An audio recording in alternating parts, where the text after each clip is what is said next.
สบายดีทุกคนเนาะตอนนี้แจ็คกี้อยู่ที่หลวงบางเนาะเพราะว่ามีถ่ายงานโฆษณาเนาะได้เริ่มถ่ายไปแล้วเนาะสำหรับเมื่อกี้เมนคอนเซปต์การถ่ายภาพนิ่งเนาะการชมเมืองหลวงบางอย่างประมาณนี้ไปทุกคนมันเลยก็ถ่ายเวียดเสาเนาะแต่เราติดตามกันเลยว่าจะมีแท็กซีนวันนี้มีหลายซีนให้เลยถ่ายหลายเงาเลย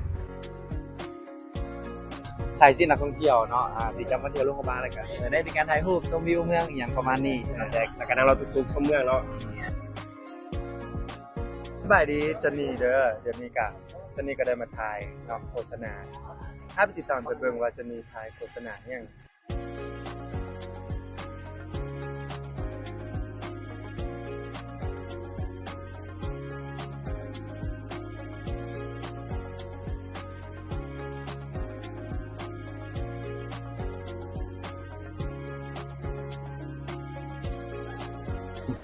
สำหรับการถ่ายงานของพวกเราที่หลวงพระบางก็สิ้นสุดลงแล้วเนาะถ้าทุกคนติดตามผลงานของเราเด้อว่าพวกเราถ่ายออกมาเป็นอะไร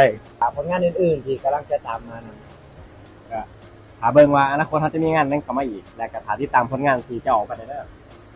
บ๊ายบาย